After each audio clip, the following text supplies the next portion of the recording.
नमस्कार, ये आकाशवाणी शिमला है। अब आप प्रभा शर्मा से प्रादेशिक समाचार सुनिए।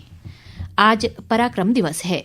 ये दिवस नेताजी सुभाष चंद्र बोस की जयंती के उपलक्ष्य में मनाया जाता है। प्रधानमंत्री नरेंद्र मोदी ने नेताजी सुभाष चंद्र बोस की जयंती पर आज नई दिल्ली में संविधान सदन के केंद्रीय कक्ष में श्रद्धासुमन अर्पित किए।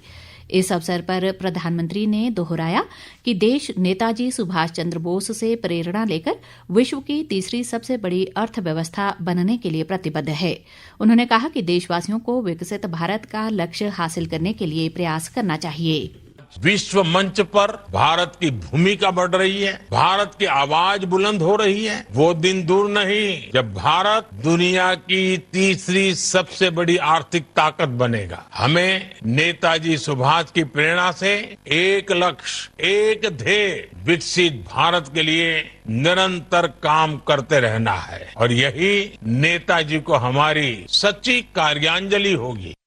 नेताजी सुभाष चंद्र बोस के योगदान का स्मरण करते हुए प्रधानमंत्री ने कहा कि लोगों को आराम के दायरे से बाहर निकलकर नेताजी की उसी दक्षता पर ध्यान देते हुए उत्कृष्टता को अपनाना चाहिए, जैसा बोस ने देश की स्वाधीनता के लिए चुनौतियों से निपटने के लिए किया था। मुख्यमंत्री सुखविंदर सिंह सुक्खू ने आज कांगड़ा जिले के ढगवार में 1.5 लाख लीटर प्रतिदिन क्षमता वाले अत्याधुनिक दुग्ध प्रसंस्करण संयंत्र की आधारशिला रखी। इस अवसर पर उन्होंने कहा कि इस संयंत्र के क्रियाशील होने के बाद कांगड़ा, मंडी, हमीरपुर, चंबा और ऊना जिलों के किसानों की आर्थिकी सुदृढ़ होगी, जिससे 35,000 से अधिक दुग्ध उत्पादक लाभान्वित होंगे। मुख्यमंत्री ने कहा कि संयंत्र के निर्माण के लिए राज्य सरकार द्वारा पूरी धनराशि उपलब्ध करवाई जा रही है और इसका निर्माण कार्य फरवरी 2026 तक पूरा हो जाएगा। सुखविंदर सिंह सुक्खू ने कहा कि राज्य सरकार द्वारा दूध की दरों में वृद्धि के बाद मिल्कफेड की दैनिक दूध खरीद क्षमता बढ़कर 2,10,000 लीटर हो गई है। राष्ट्रीय कृषि और ग्रामीण विकास बैंक नाबार्ड द्वारा आज शिमला में स्टेट क्रेडिट सेमिनार का आयोजन किया गया। सेमिनार का उद्घाटन मुख्य सचिव प्रबोध सक्सेना ने किया। इस दौरान प्रदेश के लिए 42,243 करोड़ 83 लाख रुपए की क्रेडिट क्षमता का अनावरण किया गया। मुख्य सचिव ने नाबार्ड का स्टेट फोकस पेपर भी जारी किया और उम्मीद जताई कि प्रदेश में नाबार्ड के सहयोग से विकास कार्यों में तेजी आएगी। उन्होंने ग्रामीण विकास में बैंकों की महत्वपूर्ण भूमिका पर बल देते हुए निजी निवेश को सार्वजनिक निवेश से अधिक महत्व देने की आवश्यकता बताई।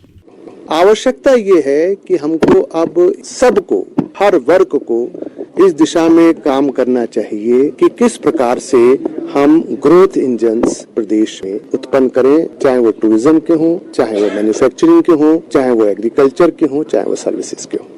सम्मेलन में नाबार्ड के चीफ जनरल मैनेजर विवेक पठानिया ने कहा कि नाबार्ड द्वारा हर वर्ष की भांति प्रदेश में सड़क निर्माण, सिंचाई और पेयजल सहित अन्य योजनाओं के लिए इस वर्ष भी 903 करोड़ रुपए का प्रावधान किया गया है।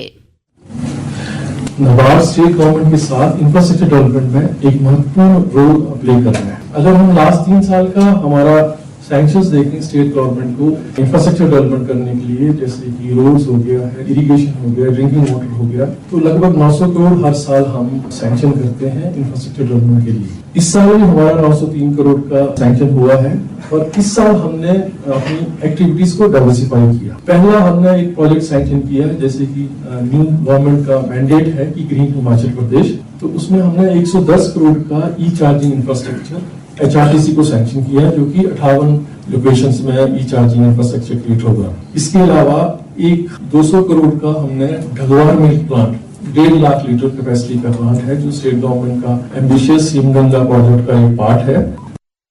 सड़क सुरक्षा अभियान के तहत परिवहन विभाग द्वारा शिमला के ऐतिहासिक रिज मैदान पर आज रक्तदान शिविर का आयोजन किया गया।